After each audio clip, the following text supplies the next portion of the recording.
नमस्ते दोस्तों। आज सुनिए शिवानी जी की लिखी हुई कहानी कृष्णवेणी। मुझे पूरी उम्मीद है कि उनकी लिखी हुई ये लंबी कहानी आपको ज़रूर पसंद आएगी। प्रस्तुत कर रही हूँ शिवानी जी की कहानी कृष्णवेणी। उस विराट मंदिर के चमकते सुवर्ण शीर्ष से लेकर उसकी दीवारों पर खुदी एक एक मूर्ति की अचल मुद्रा कंठस्थ हो गई। न जाने मुरुगन की मूर्ति का ये गंभीर भव्य स्मित मुझे वहाँ खींच ले जाता है, या कर्नेगी की सांध्यकालीन आरती, या शिव स्तुति का वो अस्पष्ट गुंजन जिसे नित्य एक ही मुद्रा में गाता द्वार पर ठीक एक कोने पर खड़ा शिव का वो अनोखा भक्त किसी ट्रांस में झूम रहे माध्यम सा आरती के तीव्रतर होते शिखा के साथ और भी प्रखर तीव्रता से झूमता भक्तों की भीड़ पर ढलढल पड़ता है। कैसा आश्चर्य है कि कोई भी शिव की उस पवित्र अस्पष्ट आह्वान से नहीं चौंकता। शायद उसकी सुदीर्घ नियमित उपस्थिति आरती का ही एक अंग बन गई है। मैं भी पहले जिस दिन चौंकी ही नहीं, बेहद भयभीत होकर पीछे खिसक भी गई थी। जिह्वा विहीन उसके मुंह के गहवर में अधूरी जीभ का टुकड़ा किसी यंत्र सा घूमता न जाने कौन सा शिव स्तोत्र दोहराता था। मुझे मंदिर के उस तिमिराच्छन्न गूढ़ मंडप में उसकी उपस्थिति अमानवीय लगी थी। देववाणी का ऐसा विकृत रूप, किंतु कैसी अनन्य भक्ति। मैंने दक्षिण के जितने भी मंदिर देखे, कपालेश्वर के इस मंदिर की उन सबसे विभिन्न छटा है। स्थापत्य देखकर लगता है ये संभवतः 15वीं शताब्दी का है। दीर्घाकार काली भुजंग इस मूर्तियाँ, सकरे गुहा कक्ष में झकझक चमकता दिव्य शिवलिंग, उतनी ही काली चिकनी पसीना चूती अर्धनग्न देह को नंगी तलवार सा चमकाते पुजारी, दूसरे एक के हाथ में आरती का थाल जिसकी प्रकंपित शिखा क्रमशः एक के बाद एक शिखाओं को किसी बाजीगरी चमत्कार से जलाती जाती है। 1 2 3 4 और फिर एक साथ 30-40 बत्तियां एक साथ जलकर पुजारी के हाथ में जगमगाने लगती हैं। कम से कम 2.5 क्विंटल का घंटा अपनी गंभीर ध्वनि से पूरा मंदिर गुंजा देता है। दूसरा पुजारी विभूति का थाल घुमाता है। दर्शनार्थियों की ऐसी भीड़ कि कपूर का धुआं, वेड़ियों की सुगंध, आरती की जलती शिखाओं की महक, सबसे सम्मिलित एक नशीला धुआं बन फैलता फैलता समुद्र तट पर झुकाए काले बादल सा ही सीधे भीड़ के ललाट पर उतर आता है। फिर वो विचलित नहीं होती। इस मंदिर का एक नियम यह भी है कि आरती का समय होने पर द्वार पर 2 मोटी लौह श्रृंखलाएं तान दी जाती हैं। नियत समय के पश्चात आने वाले दर्शनार्थी फिर बाहर से ही आरती देख सकते हैं। सौभाग्य से मैं आज तक कभी बाहर नहीं खड़ी रही। उस दिन मंदिर में कुछ अधिक भीड़ थी। मकर के 4 शुक्रवारों का इस मंदिर में विशेष महत्व होता है। वो पहला शुक्रवार था। विदेशी पर्यटकों के एक दल ने अपनी दक्षिणी महिला गाइड के साथ आकर मंदिर के गर्भगृह का चौथाई हिस्सा घेर लिया था। उनकी नीली भूरी आंखों में था अगाध कौतूहल। कैसा भयानक कौतूहल, फिर भी कैसी अद्भुत शांति। लगता था पूरे विदेशी पर्यटक दल को मंदिर के रहस्यमय परिवेश ने सम्मोहित कर दिया है। अधूरी जिह्वा से शिव स्तोत्र का पाठ कर रहे उस आत्महारा भक्त और लपटे लेती क्रमशः ऊंची उठती आरती की शिखाओं के जादू ने उन्हें मोह लिया था। उनकी विस्फारित दृष्टि में कौतूहल का लवकेश भी अब नहीं रह गया था केवल भय और विस्मय। ठीक उसी समय मैंने उसे देख लिया। वही थी, एकदम वही। संदेह की कोई गुंजाइश नहीं थी। स्वयं उसी के कहे गए शब्द मेरे कानों में बजने लगे। संसार में 2 ही प्रकार के व्यक्ति तुम्हें मिलेंगे। एक वे जिनसे मिलते जुलते 20 चेहरे तुम्हें जीवन भर मिलते रहेंगे, जिन्हें विधाता एक ही ठप्पे से थोक की बिक्री के लिए गढ़ता है। दूसरे वे जिन्हें गढ़ते ही वो उनका ठप्पा तोड़कर फेंक देता है। मैं उसी भाग्यशाली मौलिक ठप्पे की देन हूँ। जी में आया भीड़ के सिर ही सिर पर गेंद सी उछलकर उसके सामने खड़ी हो जाऊं, पर भीड़ का चक्रव्यूह अभेद्य था और वो दोनों हाथ नमन की मुद्रा में बांधे, आंखें मूंदे उन्हीं काली मूर्तियों सी अडिग अचल मुद्रा में खड़ी थी जो उसके पीछे दीवार पर खुदी थी। किंतु ये नास्तिक आज मंदिर में कैसे आ गई? एक बार बनारस के भ्रमण पर गया हमारा पर्यटक दल जब विश्वनाथ के दर्शन को गया, तब इसे खींचकर भी मंदिर के भीतर हम नहीं ले जा पाए थे। जाओ मूर्खों, तुम करो दर्शन और अपने अपने लिए वर मांगो। मैं इन पत्थरों के सामने झुकने से किसी कब्र के सामने झुकना पसंद करूंगी। मुझे तो हमेशा यही लगता है कि उस दिन शिव की वो अवज्ञा ही उसे इतना बड़ा दंड दे गई हो सकता है उसी अपराध का प्रायश्चित करने वो आज यहाँ आई हो। मैंने फिर उस ध्यान मग्न चेहरे को कनखियों से देखा। स्मृतियों का गहवर सहसा मेरे कंठ में अटक गया। यही कृष्णवेणी कभी मेरे जीवन में प्रेरणा बनकर छा गई थी और बिना कुछ कहे एक दिन उसी तीव्रता से विलीन हो गई जिस तीव्रता से मेरे जीवन में आई थी। किंतु इन 38 वर्षों में वो क्या शरीर पर कोई संजीवनी लेप लगाकर तूतम खानम की मम्मी में सोई थी? मुझसे 7 वर्ष बड़ी थी वो, किंतु आज भी वही काली सुचिक्कन देह कांति, कटी से नीचे झूल रही मोटी वेणी, वेणी पे लगा नारंगी बैंगनी फूलों का बड़ा सा गुच्छा जिसके पुष्पों की गुथी 2-3 लटें आधी चोटी तक उतर आई थीं। गहरे पीले रंग की धर्मवरम साड़ी का लाल आंचल बार बार आरती की शिखाओं के साथ किसी विज्ञापन पर लगी रंगीन नियॉन बत्ती सा जल बुझ रहा था। जितना गहरा काला चेहरे का रंग होगा, वो कहा करती थी, उतना ही आसानी से वो गहरे रंगों को पचा लेगा, समझी? Loud colours are for us, not for you silly. सचमुच ही वो घोर कृष्णवर्णी लड़की उन लाल पीले रंगों को बड़ी आसानी से पचा लेती थी। मैंने उसे कभी हल्के रंग की साड़ी में नहीं देखा। इसी बीच आरती समाप्त हो गई। भीड़ आरती और विभूति के थाल की ओर लपकी। उसी रेले में तिनके सी बहती मैं भी विवश होकर अग्रिम पंक्ति में पहुंच गई। एक क्षण को दम घुटने सा लगा। लौह श्रृंखला खुलते ही बाहर खड़ी भीड़ का जत्था भीतर धंस आया और न जाने कब तक मैं रेशमी साड़ियों, जरीदार अंग वस्त्रों में उलझी भटकती रही। जब पीछे आई तो देखा वो नहीं थी, दाएं बाएं कहीं नहीं। इतनी जल्दी वो गई कहाँ? खैर, जाएगी कहाँ?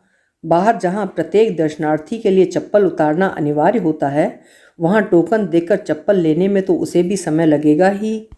वहीं ढूंढ लूँगी। मैं आश्वस्त होकर ललाट पर भस्म लगा जा ही रही थी कि एक वयस्का महिला ने हंसकर बाँह थाम ली। माँ, परिक्रमा परिक्रमा। उन्होंने मुझे इशारे से समझाया कि पूरी परिक्रमा किए बिना उस द्वार से मैं बाहर नहीं जा सकती, वो प्रवेश द्वार है। मैं तो भूल ही गई थी, प्रवेश द्वार से कोई नहीं जाता। इतने दिनों में यह तो मैं भी जान गई थी। उस विशद परिक्रमा में घूमती मैं जब चप्पल वाले कक्ष में पहुंची तो वो वहाँ भी नहीं थी। मैं एक बार लेटी, मुरुगन, मीनाक्षी, नवग्रह सब प्रतिमाओं के आगे पीछे घूम घूम कर देखा, वो नहीं मिली। मिलती भी कैसे? हो सकता है उसने मुझे उस भीड़ में देखा ही ना हो और देखकर भी ना पहचाना हो, तो उस बेचारी का क्या दोष। पर वो मद्रास में है, ये अभिज्ञता क्या कुछ कम थी? एक ना एक दिन मैं उसे ढूंढ ही लूँगी, पर कैसे?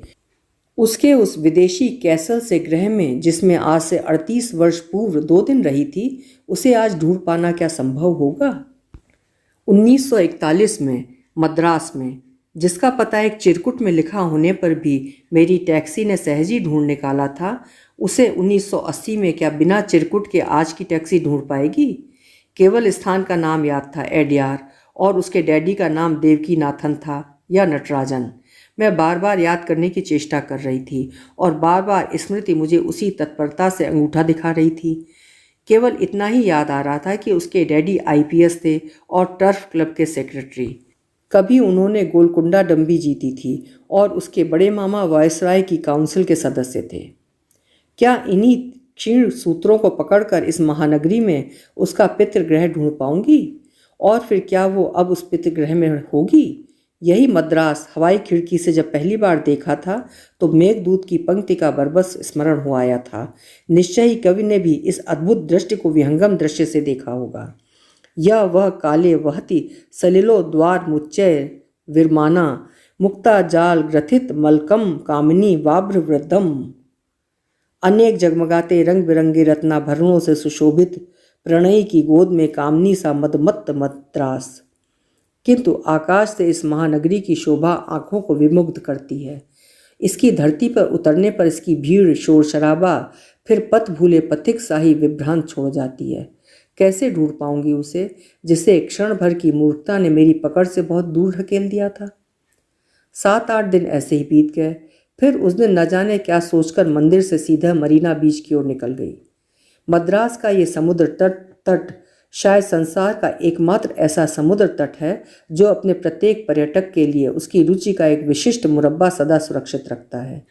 यदि आपको रंग बिरंगी भीड़ का आनंद लेना है तो एक कोना है, परिवार के साथ पिकनिक मनानी है तो एक नहीं कई ऐसे सुरम्य रेतीले टुकड़े हैं। प्रणय विभोर युग्म दृश्यों के लिए बड़ी सी चट्टानें हैं जो उनकी धड़कनों को किस कौशल से छिपा लेती हैं, ये भी एक दिन देखकर अपदस्थ हो चुकी हूँ। इसी समुद्र तट का एक कोना ऐसा भी है जहाँ शायद कभी कोई बिरला ही समुद्र सैर का आनंद लेने पहुँचता है। एकदम निस्सीम शून्य निस्तब्धता पूर्ण सिकता, मुझे यही एकांत स्थली पसंद है। एक प्रकार से ये मेरी मौलिक खोज है। बहुत दूर तक चलते चलते जब बालू में धंसते पैरों से चप्पल हाथ में लेनी पड़ती है तब समझ लेती हूँ कि मेरा प्रिय स्थान सन्निकट है। घंटों बैठने पर भी वहाँ कोई ऊब नहीं सकता। कभी टॉमस मान की एक पंक्ति पढ़ी थी कि समुद्र तट के एकांत से बढ़कर और कोई एकांत हो ही नहीं सकता। यहाँ घंटों बैठने पर भी मैं कभी नहीं उठता, न भयावह रूप से उठती तरंगों से, न उसके गंभीर गर्जन से। लगता है इस विशाल जलराशि में डूबकर मेरा मन एकाकार हो गया है। मुझे भी कभी कभी वहाँ बैठकर वही अनुभव हुआ है। इस जन शून्य रेतीले टुकड़े की कुछ दूरी पर मछुओं की रिक्त विशाल नौकाएं बंधी रहती हैं। यहीं से उनका आधी रात का दुस्साहसी अभियान आरंभ होता है, जब वे अपने अर्धनग्न काले शरीरों को दर्पण सा चमकाते तूफानी लहरों से निर्भय निशंक होकर जूझने निकल पड़ते हैं, मछली पकड़ने। कब समुद्री तूफान आ जाए और उन्हें लपेट ले, इसका कोई ठीक नहीं। इनमें से कितनी नावों का प्रत्यावर्तन होगा, ये भी कोई नहीं जानता। दूर बंदरगाह की टिमटिमाती रोशनियां और तट पर खड़े किसी जंगी जहाज पर पड़ती लाइट हाउस की लहरदार धूमिल रोशनी का घेरा उस निस्तब्धता को और भी रहस्यमय बना देता है। समुद्र की फेनोज्ज्वल उद्वत तरंगों का औद्धत्य यहाँ सबसे अधिक अनुशासनहीन हो जाता है।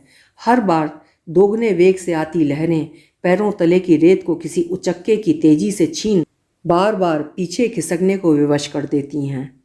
मैं मुग्ध दृश्य से उन्हीं क्रमशः निकट आती अबाध्य लहरों का वो उत्पात देख रही थी कि सहसा किसी ने कहा, वो जहाज चिदम्बरम है, शनिवार को मलेशिया जाता है। मैं बुरी तरह चौंकी, जैसे किसी द्वार के पीछे दुबके शैतान बच्चे ने हाउ करके चौंका दिया हो।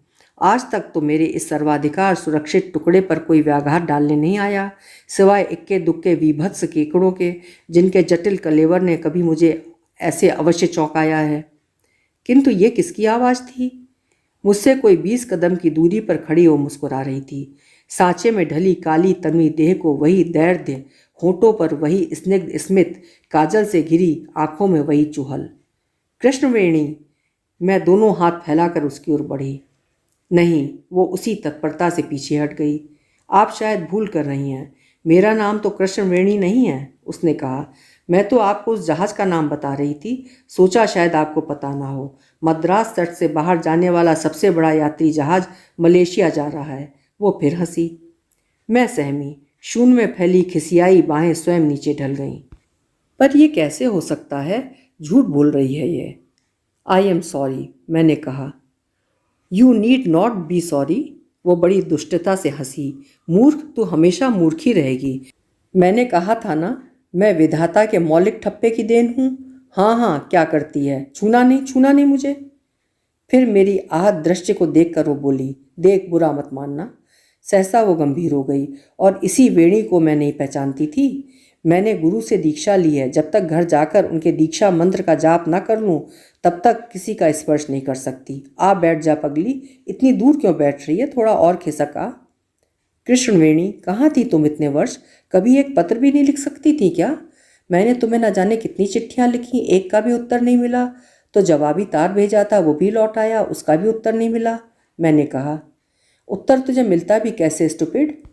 वो फिर अपनी लंबी वेणी को कलाई से गजरे सा लपेटने लगी। क्यों, तुम जहाँ भी थीं वहाँ तुम्हारे डैडी पत्र रिडायरेक्ट तो कर सकते थे। मैंने कहा। मैं समझ गई, वो जिससे विवाह करना चाहती थी उसके बाद उसका पितृगृह से कोई रिश्ता रह भी नहीं सकता था। तो क्या भास्करन? मेरा प्रश्न बीच में ही काट कर उसने कहा, हाँ, हम दोनों अब एक साथ हैं, यही पूछना चाह रही थी ना। और वेणी, मेरे बारे में कुछ नहीं पूछोगे क्या? शायद तुम्हें पूछने की जरूरत भी नहीं है, क्यों, है ना? शायद अब तक अपनी उसी अदृश्य क्रिस्टल बॉल में झांक तुम मेरे बारे में सब कुछ जान चुकी होगी। हाँ, ठीक कहा तूने। उसने एक बार गहन संवेदनापूर्ण मैत्री का हाथ मेरी ओर बढ़ाया, फिर बिना मेरा स्पर्श किए उसी तीव्रता से पीछे खींच लिया। भूल हो गई थी, दीक्षिता शिष्या हूँ गुरु की, तुझे छू नहीं सकती। मुझे बेहद गुस्सा आया। ये भी कैसा नाटक था उसका। इतने वर्षों में अतीत की स्मृतियों से भरा कलश मेरे सम्मुख आया और मैं उसे केवल तृषार्त आंखों से निहार भर सकती हूँ, उठकर होठों से नहीं लगा सकती। पहले जब मैंने तुझे देखा वो समुद्र की ओर देख रही थी, मेरी ओर नहीं। तो तेरे ललाट पर वही परिचित बड़ा सा टीका था जिसकी मैं हंसी उड़ाया करती थी कि क्या चवन्नी सा टीका लगाती है। तेरे हाथों में रंगीन चूड़ियाँ थीं, चेहरे पर परम तृप्ति की विजयी मुस्कान, जैसे तू मुझसे कह रही थी, देख जीवन में विजय ही विजय मिली है मुझे। फिर वर्षों बाद मैंने एक दिन तेरी ये पराजय भी देख ली, तेरा शून्य ललाट, तेरी रिक्त दृष्टि पर। फिर भी मैंने सोचा, कितनी भाग्यवान है तू, तूने कुछ पाकर तो खोया है। एक मैं हूँ कि इस पृथ्वी पर सब कुछ खोकर भी कुछ नहीं पा सकी। कहानी के इस मोड़ पर पहुंचकर मुझे लगता है कि उसके इस अंतिम शब्द के आगे एक नन्हा सितारा जड़कर पढ़ने वाले की दृष्टि पृष्ठ के नीचे लिखी उस शब्द की स्पष्ट व्याख्या की ओर खींचनी होगी, नहीं तो आगे जो कहने जा रही हूँ उसका कोई अर्थ नहीं निकल पाएगा। द्वितीय युद्ध की विभीषिका ने भारत के गगनांगन को भी म्लान कर दिया था। जवान लड़कियां अकेली यात्रा नहीं कर सकती थीं। कब मरकट मुख गोरे सिपाहियों से भरी ट्रेन उनसे टकरा जाए। कलकत्ता में जापानी बम गिरने की अफवाह ने पूरे बंगाल को सहमा दिया था। देखते ही देखते कलकत्ता का अर्धांश खाली हो गया था। एक से एक दामी ढाकाई साड़ियाँ 10-10 रुपये में बिक रही थीं। स्टेशन रंगीन गोटी लगी लाल चूनरों का घूंघट काढ़े अनावृत और गौर उदार की झलकें दिखाती मारवाड़ी सेठानियों से भरा रहता। सुनने में आ रहा था कि परीक्षाएं नहीं होंगी, शीघ्र ही यूनिवर्सिटी बंद हो जाएगी। उधर घर से चिट्ठियां आ रही थीं, फौरन घर चली आओ, कलकत्ता में फिर बम गिरने की आशंका है। विभ्रांत चित्त अनिश्चय की चक्रघिन्नियां खा रहा था। क्या करूं, घर चली जाऊं? उतनी दूर से माता पिता की चिंता भी स्वाभाविक ही थी। इधर परीक्षा की संभावनाएं फिर अशांत कर जाती। पूरे 1 वर्ष की बर्बादी। आश्रम की हवा का रुख भी बदल गया था। जिस वैशाख में गुरुदेव पंची से वैशाख के नित्य नवीन छंद लिखा करते थे, उन्होंने इस बार लिखा था वो गीत जिसे हमें बड़े यत्न से सिखाया जा रहा था। हिंसाए उन्मत्त पृथ्वी नित्य निठुर दंड। अंत में यही स्थिर किया कि मैं घर लौट जाऊंगी। एक और किताबें पढ़ी थी, दूसरी ओर उथला पुथला बकस। कमरे में मैं अकेली रह गई थी। कमला, सरोज, मीरा, तारा सब घर जा चुकी थीं। परीक्षा होगी तो आश्रम तार देकर उन्हें बुला लेगा, किंतु समस्या तो हमारी थी। उतनी दूर तो तार पहुंचने पर भी लौटना असंभव था। अचानक आंधी के वेग से कृष्णवेणी मेरे कमरे में आ गई। वो हमेशा ही ऐसे आती थी। देख, तुझे बताने आई हूँ, परीक्षा भी होगी और बम भी नहीं गिरेगा। मैं खुशी से उछल पड़ी। तुम्हें किसने बताया? मूर्ख, उसकी दृष्टि स्थिर होकर मेरे चेहरे पर जम गई। वही दृष्टि जो तुझे सदा सम्मोहित कर ऐसा अवश्य कर देती थी जैसे पीछे से ब्लाउज उठा किसी ने बर्फ का थक्का डाल दिया हो। तू नहीं जानती, मुझे कौन बताता है, उसने कहा। फिर बड़े उत्साह से मेरी पीठ पर एक हाथ धर दूसरे से मेरा कंधा जोर से दबाया। तेरी उलझन पिछले दिनों से देख रही थी। फिर सुना तूने जाने का निश्चय कर लिया है। इसी से तेरे लिए अपनी उस शक्ति का चेक बुनाया। अभी अभी देख कर आ रही हूँ। विद्यासागर कॉलेज का वही हाल है। तुम्हारे सब सहपाठी हैं, सब सहपाठिनियाँ हैं, केवल एक नहीं। कौन? मेरा कलेजा धड़क रहा था। साधु मांझी, उसने गंभीर स्वर में कहा। क्यों? उस बेचारे के लिए तो 1 वर्ष की बर्बादी महंगी पड़ सकती है, मैंने कहा। मैं जानती थी कि उसका समाज में बहिष्कृत संथाल पिता कुछ ही माह पूर्व खून की लंबी सजा भुगत कर लौटा था और लकड़ियां बेचकर अपने मेधावी पुत्र को पढ़ा रहा था, इसलिए कि तब तक वो संसार की सबसे कठिन परीक्षा पास कर चुका होगा। वो कहने लगी, so sad, so very very sad. कैसे होगा ये नहीं कह सकती, पर मैंने स्पष्ट देखा उसकी मृत देह कंधों पर धीरे धीरे हिलती जा रही है। मुंह खुला है, उसके काले घुंघराले बाल हवा में हिल रहे हैं। पीछे है पूरे आश्रम का जुलूस और बीच में है उसकी माँ, जो मुंह ढांपे ऐसे अद्भुत स्वर में हिल हिल कर रो रही है जैसे गाना गा रही हो। ऐसा गाना जो कलेजा मरोड़ कर रख देता है।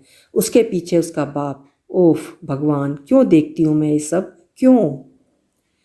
उसने फिर अपना चेहरा ढांप लिया था। मैं जानती थी वो जो कह रही थी वो एकदम सत्य सिद्ध होगा। यही दिव्य दृष्टि का वरदान तो उसके जीवन का सबसे बड़ा अभिशाप था। सुन वेणी, मैंने कहा, हम साधु को चेतावनी तो दे सकते हैं। हो सकता है उसके पिता का कोई शत्रु हो जिसकी उसने हत्या की थी। उसी का कोई संबंधी उसके पुत्र से अपना प्रतिशोध लेने की सोच रहा हो। चल चल हम उसे बताएं। वेणी ने मेरा हाथ झटक दिया। इडियट, मैंने तुझसे कहा था ना, संसार में ऐसी बातों का कोई विश्वास नहीं करता। आज ये सत्य इतने वर्षों में और भी कठिन बनकर मेरे हृदय को झकझोर रहा है। सच ही कहा था तूने वेणी, संसार में ऐसी बातों का कोई विश्वास नहीं करता। ये रहस्य आज तक मेरी माँ, मेरे डैडी और तुझ तक ही सीमित है, वो कहने लगी। कभी सोचती हूँ तुझे भी कैसे बता दिया मैंने। डैडी को वचन दिया था कि किसी से नहीं कहूँगी, पर तुझसे मेरा संबंध जैसे इस जन्म का नहीं, जन्म जन्मांतर का है। वो हंसी और उस भुवन मोहिनी स्मित के आगे मुझे फिर एक सितारा जड़ पृष्ठ के नीचे उसकी व्याख्या देनी होगी। काले रंग में ऐसा लावण्य बहुत कम देखने में आता है। वो चेहरा उसकी हंसी से ऐसा उद्भाषित हो उठता था जैसे कोई फूल खिल गया हो। सुना है नित्य नवीन सज्जा के खटकों का आविष्कार करने वाला अमरीकियों का नवीनतम खटका है दांतों में हीरे की कील ठुकवाना, जैसे कभी सोने की कील ठुकवाई जाती थी। पर इस खटके से स्वयं विधाता वेणी की दंत पंक्ति को बहुत पहले संवार चुका था। उस स्मित में केवल दिव्य द्युति का चमत्कार ही नहीं था, एक तेजोमय दर्प की दमक से उसकी हंसी उसे आपाद मस्तक दमका जाती थी।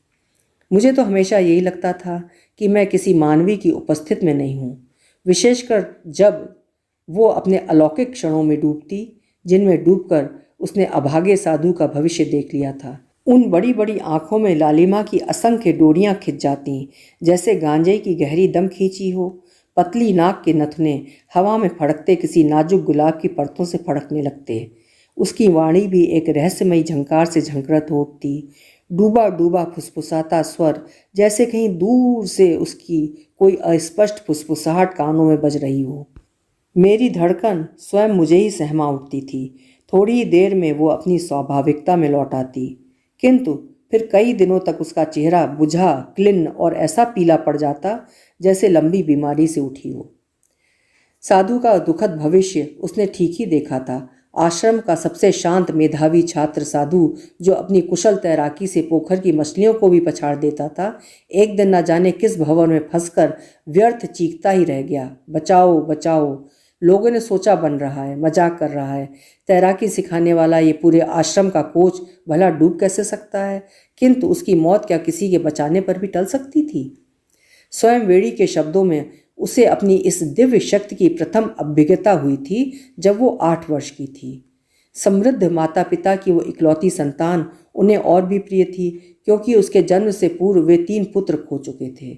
वो एक कार में स्कूल जाती, दूसरी में लौटती। घर के ताबेदार नौकरों की पूरी टुकड़ी उसे हाथों ही हाथों लिए फेरती। एक जूते पर पॉलिश करता, दूसरा फीता बांधता। एक आया चोटी बांधती, दूसरी यूनिफॉर्म के लिए खड़ी रहती। पिता रेस के पीछे दीवाने थे। इसी से उनका एक निजी अस्तबल था, जहाँ के घोड़ों की ख्याति पूरे भारत में थी। घोड़ों को समझने के लिए स्वयं अपना निजी अस्तबल होना उतना ही जरूरी है जितना अच्छे साहित्य की जानकारी के लिए अपनी निजी एक अच्छी लाइब्रेरी, वो कहा करते थे। रेस के किसी भी घोड़े के कान, पैर और पूंछ देखते हुए जान जाते थे कि किस घोड़े पर स्टेक लगाना हितकर होगा। किंतु फिर धीरे धीरे कृष्णवेणी ही उनकी वो दिव्य दृष्टि बन गई। हाँ, तो जब वो 8 वर्ष की थी, तभी अचानक उसकी ननिहाल से पत्र आया। उसके मझले मामा बीमार हैं, कलकत्ता में ही ऑपरेशन होगा, किंतु चिंता की कोई बात नहीं है, सामान्य अपेंडिक्स निकाला जाएगा।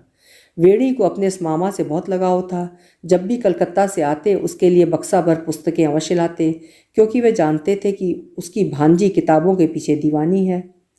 उसके वे ऊंचे सुदर्शन मामा बंदूक चलाने से लेकर वीणा वादन तक में समान रूप से पारंगत थे। एक अपेंडिक्स ऑपरेशन उस बुलंद इमारत की दीवार का सामान्य पलस्तर भी नहीं गिरा सकता। यही सोचकर उन्हें एक तार भेज दिया गया कि शीघ्र स्वास्थ्य लाभ करो। किंतु 8 वर्ष की वेणी आधी रात को अचानक जाग गई और जोर जोर से रोने लगी। माँ माँ, मामा को ले जा रहे हैं, बहुत सारे लोग हैं। नानी रो रही हैं, मामी बेहोश हो गई हैं, मामा का मुंह सफ़ेद चादर से ढांप दिया गया है। वेणी बेटी, सपना देखा है तूने? मामा एकदम ठीक हैं। नहीं माँ, मैंने सपना नहीं देखा, मैं सोई नहीं थी, खाली आंखें बंद कर मामा के ही बारे में सोच रही थी। अपनी 8 वर्ष की बेटी की वो तेजों में मुखमुद्रा देख उसकी माँ कांप गई थी। आंखें लाल लाल लग रही थीं और कैसी स्थिर दृष्टि। मैं जाग रही थी, जो मैंने देखा वो सच है माँ। और उसने सचमुच ही ठीक देखा था। यही थी उसकी ये दिव्य दृष्टि की प्रथम अभिज्ञता। कलकत्ता से लौटकर उसकी माँ जब रात को उसके पिता को सब बता रही थी तो वो नींद का बहाना बनाकर सब सुन रही थी। सुनते हो, जैसा इस लड़की ने कहा था ठीक वैसा ही हुआ था। उसका चेहरा सफ़ेद चादर से ढाँप दिया गया था। माँ रो रही थी और भाभी बेहोश पड़ी थी। बेहोशी दी गई और वो होश में ही नहीं आया। जब वेणी उस दिन मुझे बता रही थी तो उसका चेहरा अजीब हो गया था। तुम तो घर पर नहीं थे। आंखें लाल और आवाज़ जैसे मीलों दूरी से आ रही थी।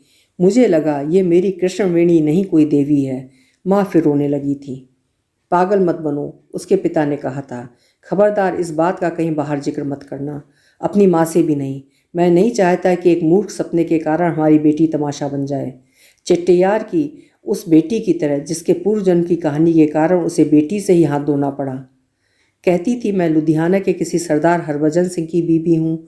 लुधियाना का वो 50 वर्ष का सरदार अपनी 15 वर्ष की पत्नी को लेने यहाँ आ पहुँचा था। मैंने बाप बेटी को शरण देकर यहाँ छिपाया था और पुलिस की मदद से सरदार को वापस भेजा था। पर क्या हुआ? लड़की ऐसा साइकोलॉजिकल केस बन गई थी कि एक दिन फांसी लगाकर आत्महत्या कर बैठी। आश्चर्य है, ये सब देखकर भी तुम ऐसी बातें कर रही हो। कौन कहेगा तुम पढ़ी लिखी हो? पर यह तो पूर्व जन्म की बात नहीं है। तुम मानो ना मानो, ईश्वर का अंश है इसमें, माँ ने फुसफुसा कर कहा। तुमने टैगोर की वो कहानी पढ़ी है ना? तुम चाहती हो कि इस बात का तुक्का लग गया तो हम भी अपनी इकलौती बेटी को मार पीट कर देवी बना दें। और फिर ठीक इसी समय मुझे खांसी आ गई। माँ ने खींचकर मुझे छाती से लगा लिया। उनकी भीगी पलकों को मैं गाल से लगाते ही जान गई कि वे रो रही हैं। शायद वो उसी दिन जान गई थी कि उनकी इकलौती बेटी धीरे धीरे उनसे बहुत दूर खिसकती जा रही है, बहुत दूर। इसके बाद उसके कठोर डैडी के आदेशानुसार उस अप्रीतिकर प्रसंग को कभी बढ़ावा नहीं दिया गया। वो अपने शैशव की सहज स्वाभाविकता में फिर लौट आई। कुछ वर्षों तक सब उस दुस्वप्न को भूल बिसर गए। फिर एक दिन उसके डैडी ने खेली खेल में उससे खाने की मेज पर पूछ लिया, क्यों वेड़ी, कौन सा घोड़ा जीतेगा इस बार, सलीम, ब्लेज या सनी? इन्हीं तीनों घोड़ों को उनके सुदीर्घ अनुभव की कसौटी ने कसा था। सहसा कृष्णवेणी का चेहरा तमतमा गया। आंखें बंद हो गईं, नथुने कांपने लगे। उसकी माँ ने घबरा कर थाली खिसका दी।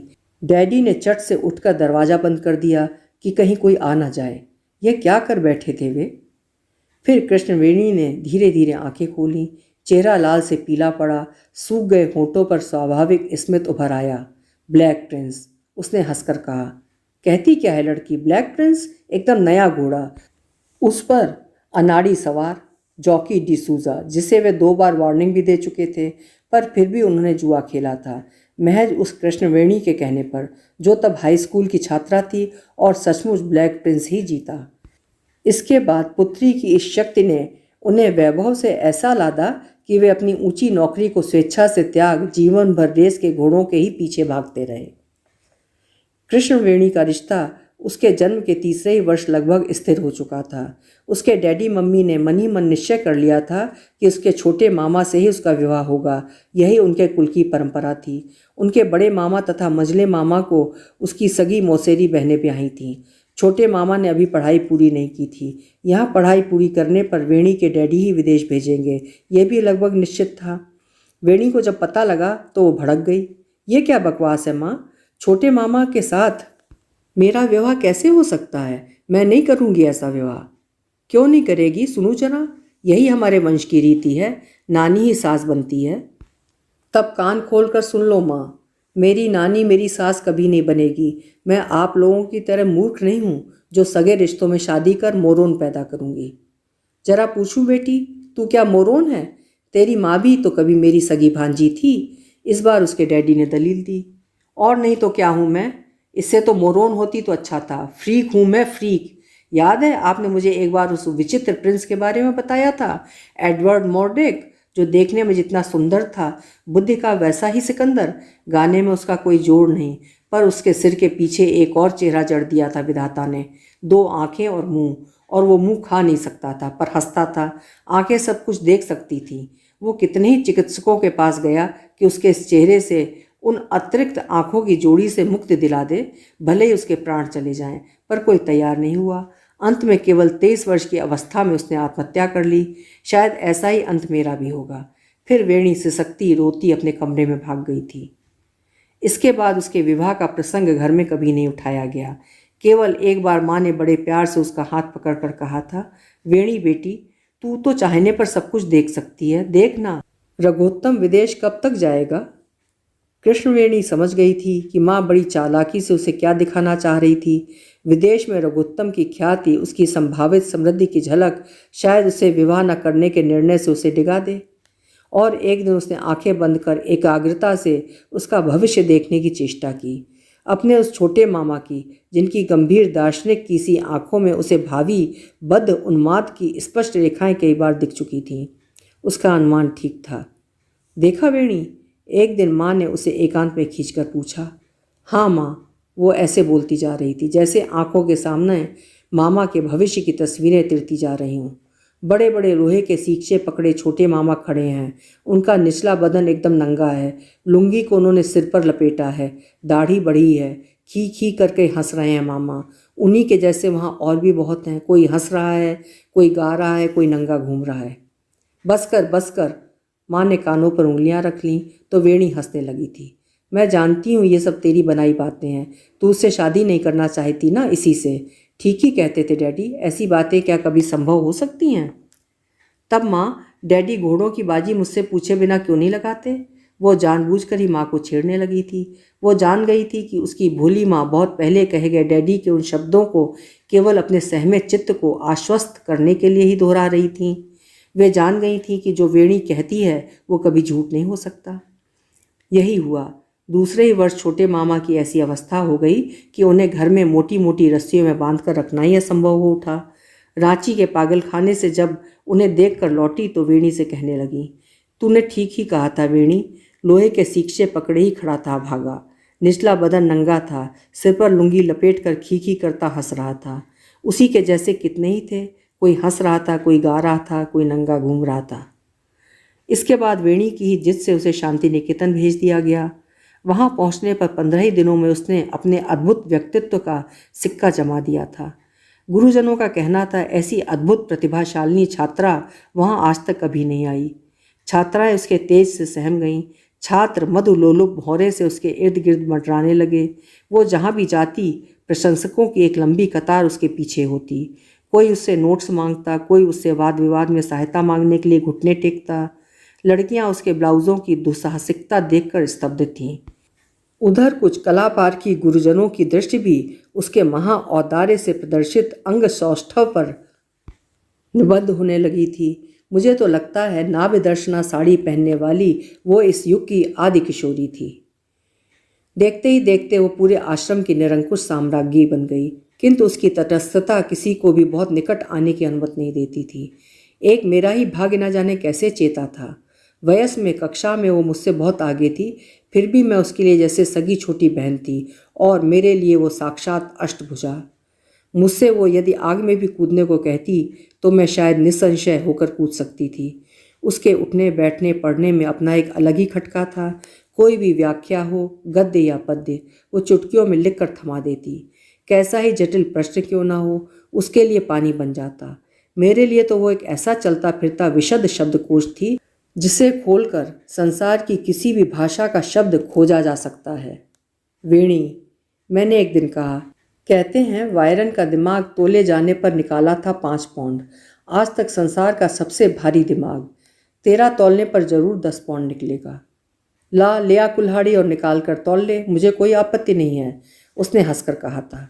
साड़ियाँ ऐसी पहनती थी और ऐसे कि आंखें लार टपकाने लगती। एक ही साड़ी पहनकर दिन भर घूमेगी, उसी में सो जाएगी, फिर भी लगता अभी नई तह खोल कर पहनी है। एक दिन बिना बाह का ब्लाउज पहनी बाहर निकल आई।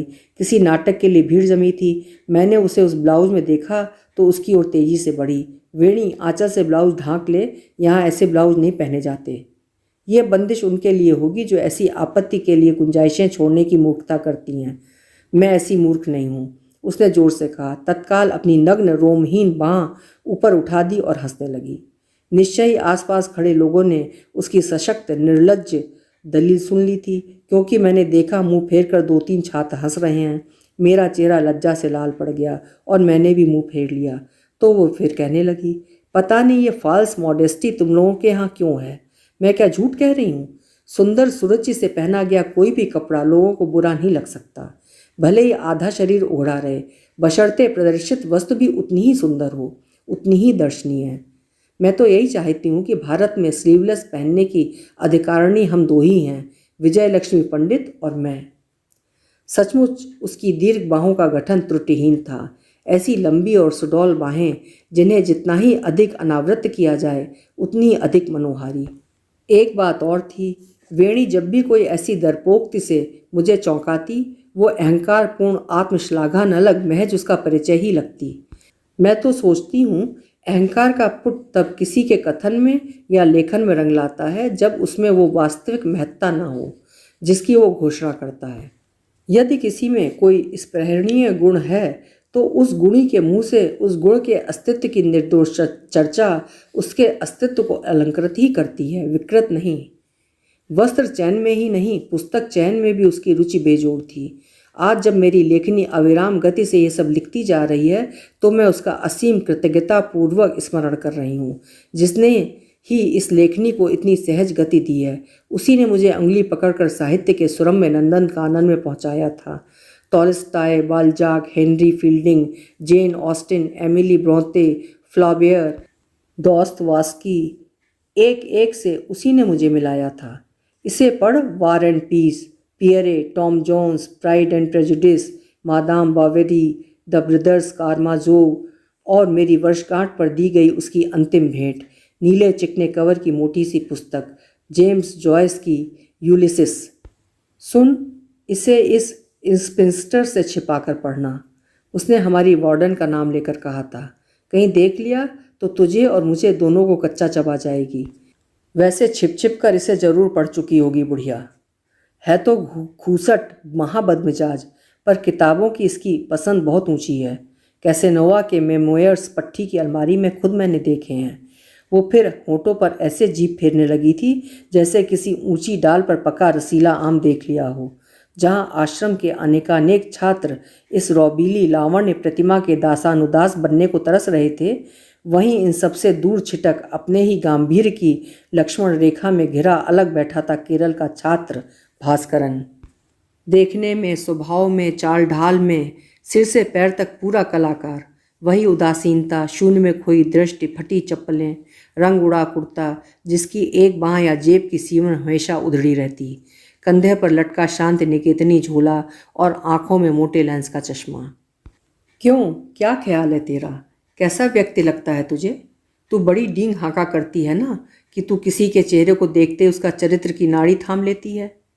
मैं ऐसे व्यक्ति को कोई महत्व नहीं देती, मैंने कहा। मतलब? आंखों में चरित्र की दृढ़ता अवश्य है, पर होठों पर सब गुड़ गोबर कर दिया। क्यों, देखा नहीं, हर वक्त जैसे कांपते रहते हैं। आंखों की दृढ़ता यहीं पर आकर बिखर जाएगी, कभी कोई निश्चय नहीं ले पाएगा। अस्थिर दुर्बल स्वभाव और किसी सामान्य सी पीड़ा या आघात को पाते ही दुम दबाकर भाग लेगा। बुलशिट, उसने कहा। तो इस बार फेल हो गई। मुझे तो लगता है ये व्यक्ति चीन की दीवार है। अब क्या पता था कि एक दिन उसका लौह व्यक्तित्व उसी चीन की दीवार से टकराकर चूर चूर हो जाएगा। पर मैं सोचती हूँ मैंने उस चेहरे की दुरूह लिपि को ठीक ही पढ़ा था। न वो कभी किसी से अधिक बोलता, न कभी किसी गोष्ठी या नाटकों में दिखता। फिर भी वो कला भवन का शायद सर्वाधिक लोकप्रिय छात्र था। उसके चित्र कला वीथिका में चर्चित हुए थे। ये एक सामान्य घटना नहीं थी, क्योंकि तब का कला भवन वो कला भवन था जहाँ अवनींद्र नाथ, नंदलाल बोस, रामकिंकर बैज, विनोद मुखर्जी और विनायक मासोजी जैसे कला गुरुओं की संधानी पारखी दृष्टि का घेरा नित्य छात्र छात्राओं को परखता रहता था। भास्करन को आश्रम में आने से पहले बहुत ख्याति मिल चुकी थी। सुना गया था कि पोर्ट्रेट अंकन में अपनी इसी ख्याति से ऊब कर वो इतनी दूर चला आया था। ईश्वर ने जो चित्र एक बार बना लिया है उसे अविकल रूप से दोहराकर यदि मुझे ख्याति मिली भी तो वो क्या ख्याति कहलाएगी? उसने बहुत बाद में वेणी से कहा था। ये तो ऐसा ही हुआ जैसे हम पिकासो का प्रिंट हूबहू उतार कर कमरे में टांग दें और कहें वाह क्या कॉपी है। उसे भय तब हुआ जब दक्षिण की बड़ी बड़ी रियासतों से उसको रानियों के, राजाओं के पोर्ट्रेट बनाने का बुलवा आने लगा। लोग कहने लगे थे रवि वर्मा ने दोबारा जन्म लिया है। इस प्रतिभा के अतिरिक्त विधाता ने उसे एक और यंत्र थमाया था, वंशी। एक प्रतिभा से आंखों को मोहता, दूसरी से कानों को। ऐसी मादक वंशी बजाता कि आधी रात को भी कई लड़कियां छत पर सुनने भाग जाती। कभी स्वर लहरी आती सुदूर कोपाई नदी से, कभी भुवन डांगा के ग्राम में से। क्या सारी रात घूम घूम कर वंशी ही बजाता है ये कन्हैया? एक दिन वेणी ने झल्लाकर कहा, देखना कल ही इसको ठिकाने लगाती हूँ। आश्चर्य था कि उसने इस वंशी वादन की किसी से विधिवत शिक्षा नहीं पाई थी। जब कभी गुणीजन कहते, वाह वाह, विलास खानी की ऐसी खरी प्रस्तुति तो पहले कभी सुनी नहीं, तो वो भोले अपने देवदूत से चेहरे को अज्ञान के निर्दोष स्मित से उद्भासित कर पूछता, ओ इसे विलासखानी कहते हैं क्या? मैं तो ऐसे ही बजा रहा था। उसके जलने वाले कहते, बन रहा है साला। उसके प्रशंसक कहते, यही तो देवदत्त प्रतिभा है, कलाकार बनाया नहीं जाता, बनकर आता है। बड़ी चेष्टा अनुनय विनय के बाद एक बार एक संगीत गोष्ठी में भास्करन को वंशी बजाने के लिए राजी किया गया। जब घंटे भर के वंशी वादन के पश्चात वो वंशी लेकर उठा तो वंशी ही नहीं, कृष्णवेणी का धड़कता हृदय भी उसकी मुट्ठी में था। इसके बाद न जाने कितनी बार कृष्णवेणी उससे एक न एक बहाना बनाकर मिलने गई, पर उसने हर बार उसे नाक पर आकर बैठ रही जिद्दी मक्खी सा ही उड़ाकर भगा दिया। पर कृष्णवेणी भी कृष्णवेणी ही थी। एक दिन सबके सामने निर्भीक बनी उसके सामने तनकर खड़ी हो गई। क्यों भास्करन, मेरा पोर्ट्रेट बना सकते हो? आज तक मेरा पोर्ट्रेट कोई नहीं बना पाया। कहा जाता है मेरी ये तीखी नाक किसी भी कलाकार की तूलिका की पकड़ में नहीं आ सकती। केवल कैमरे का लेंस ही इसे अब तक बंदी बना सका है। भास्करन का चेहरा लाल पड़ गया। वो उस बेहया लड़की को जानता था। उसके गुरुजनों के सम्मुख ही वो उसके गले में बाहें डालकर उसका चुंबन लेने की धृष्टता करने में भी समर्थ थी। फिर उसके गुरु स्वयं वहीं पर खड़े थे। उन्होंने हंसकर स्थिति संभाल ली थी। हंसकर बोले, हाँ हाँ भास्करन, बना डालो पोर्ट्रेट। इसकी नुकीली नाक को हार बना दो अपनी तुलिका से। बड़े स्नेह से उन्होंने वेणी की पीठ थपथपा दी। और सचमुच दक्षिण की उस गर्वीली नाक को दक्षिण की ही तुलिका ने हरा दिया। पोर्ट्रेट बना ही नहीं, आश्रम के शोकेस में दिनों तक लगा रहा। पोर्ट्रेट क्या था, लगता था स्वयं वेणी ही मुस्कुराती अपनी लंबी ग्रीवा को मराली सा मोड़ शोकेस में बैठ गई है। न जाने रंगों का कैसा अद्भुत जाल बिछाया था भास्करन ने कि सुबह देखते तो स्मित व्यंग्यात्मक लगता, संध्या को मधुर। वही चेहरा, वही मुद्रा वर्षों बाद एक बार शोभा सिंह के विदा होती दुल्हन के चित्र में देखा तो स्तब्ध रह गई। तो क्या उन्होंने भी कभी कृष्णवेणी को देखा था? वो मौलिक ठप्पा तो उर्वर कल्पना भी नहीं बना सकती। वेणी, मैंने उससे कहा था, कैसी मुस्कान है तेरी। यदि भास्करन इसे विदेश भेजे तो यह मोनालिसा स्मिथ को भी म्लान कर देगी। यही तो खासियत है। मोनालिसा के चित्रकार ने सुना है कि उस चित्र को पूरा करने में 4 वर्ष लगाए थे। मेरे चित्रकार ने 4 ही दिन में इसे पूरा कर दिया। और मेरी मुस्कान का रहस्य जानना चाहती है? जानती है, कहा जाता है जब मोनालिसा का चित्र बनाया जा रहा था तो उसके चेहरे पर वो रहस्यमयी मुस्कान क्यों थी? कोई कहते हैं वो अपनी पुत्री की मृत्यु से दग्ध थी, कोई कहते हैं उसने दांत तोड़वाया था, उसी की वेदना उस मुस्कुराहट में उभरी थी। शायद यही सच था, क्योंकि उस दिन मेरे दांत में भी दर्द था। वो फिर जोर से हंसी थी। किंतु इस दांत के दर्द ने ही उसे भास्करन के निकट ला दिया। धीरे धीरे उनके विषय में खुसर पुसर भी होने लगी तो मैंने एक दिन उसे सावधान किया। वो भड़क उठी, लोगों के सिर में क्यों दर्द होने लगा? क्या किसी पुरुष और नारी के बीच मैत्री नहीं हो सकती? नहीं, मैंने दृढ़ स्वर में कहा। तू चुप कर, और जहाँ तक औरों का सवाल है, they can go to hell. वो भुनभुनाती तौलिया उठाकर नहाने चल दी। 1 वर्ष ऐसे ही बीत गया। कृष्णवेणी ने अपनी वीतरागी प्रेमियों को उपहारों से लाद दिया, फिर भी उसका हुलिया नहीं बदल सकी। उसकी अब भी वही वेशभूषा थी, वही बेढंगा लटका उधड़ी सीवन का कुर्ता, जीर्ण पजामा, फटी चप्पल, कंधे पर रंगीन झूला। वेणी, पागल तो बना दिया बेचारे को, कम से कम कुर्ता तो सिल डाल उसका। थोड़े दिन में उसकी नंगी पीठ बाहर निकल आएगी। एक दिन मैंने उसे छेड़ दिया। वो अपनी प्रिय मुद्रा में पेट के नीचे तकिया दाबे दोनों उठे पैरों को मजीरा सा बजाती मोटी सी पुस्तक पढ़ रही थी। देख रही इडियट, सिलना तो दूर, हमने कभी सुई में डोरा भी नहीं डाला। ठीक ही कह रही थी शायद। गृहस्थी के कामों में ऐसी फूहड़ लड़की मैंने कभी नहीं देखी थी। उसे यह भी याद नहीं रहता कि उसके पास कितनी साड़ियाँ हैं और कितने पेटीकोट। हृदय ऐसा उदार कि किसी की कृपणता उसे बौखला जाती।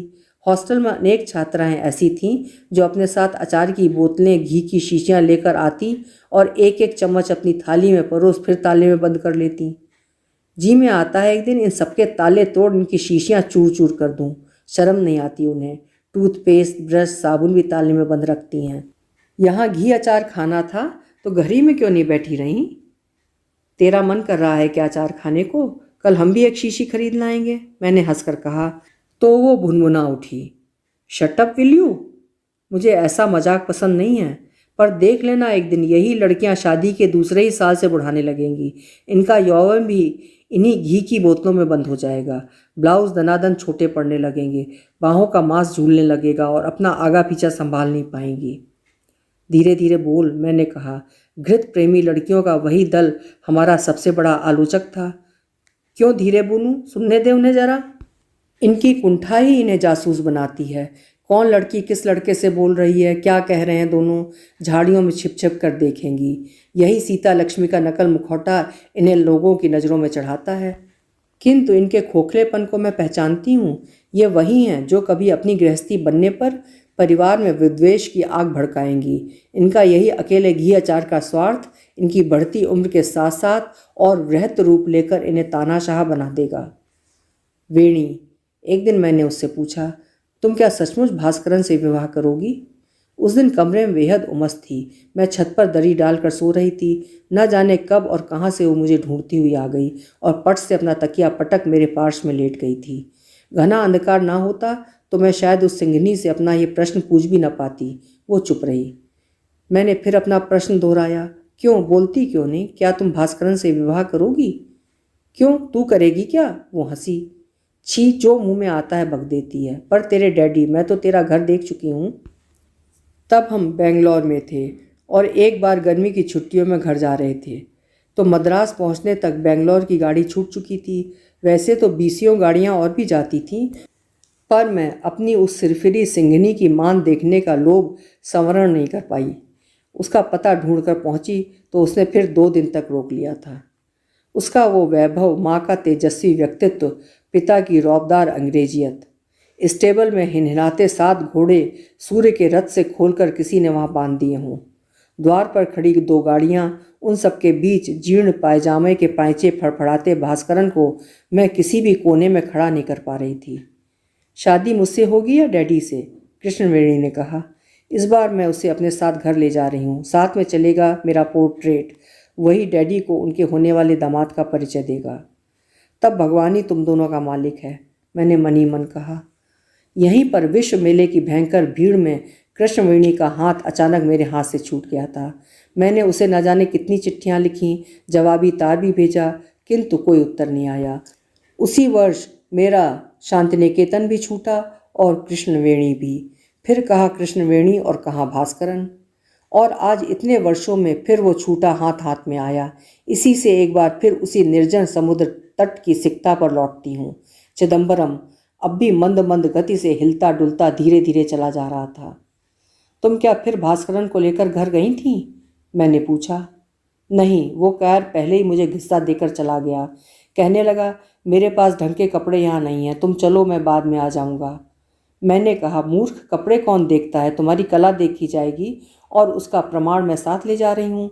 इतना तुम्हें बता दूँ, मेरे डैडी की रुचि के विषय में 2 मत नहीं हो सकते। वे कला के अपूर्व पारखी हैं। किंतु मैं सोच रही थी, ठीक ही कहा था भास्करन ने कि कला के लोग कला से पहले कपड़े ही देखते हैं। उसका वो फटा कुर्ता, विवर्ण पाजामा, फटफटाती टूटी चप्पल, बुद्धिमान ही था जो नहीं गया। फिर भी सोचा, वो कहने लगी, मैं डैडी से अकेले ही निपट लूँगी, फिर भास्करन को तार करूँगी। पर डैडी से कहा तो बौखला गए। एक तो वैसे ही उक्त रक्तचाप के मरीज थे, उस पर चीखने चिल्लाने से उनकी हालत और बिगड़ गई। माँ मुझे खींचकर दूसरे कमरे में ले गई। बाप की जान लेगी क्या? डॉक्टर ने कहा है कि किसी भी प्रकार की उत्तेजना ना हो, कभी भी स्ट्रोक हो सकता है। उस दरिद्र भास्करन के साथ ही मुँह काला करना है तो कर, पर उनसे अब कुछ ना कहना। पर जो कहना था वो तो मैं कह चुकी थी। डैडी की सीधी छाती में मैं अचूक गोली दाग आई थी। माँ के मुझे ढकेलने से पहले मैंने चीख कर कहा था, मैं जानती हूँ डैडी, आप मुझे क्यों रोक रहे हैं। आप नहीं चाहते कि मेरी शादी हो। वो व्यक्ति चाहे भास्करन हो या कोई और। सोने के अंडे देने वाली बत्तख हूँ आपकी? भला आप मुझे इस घर से कैसे जाने देंगे?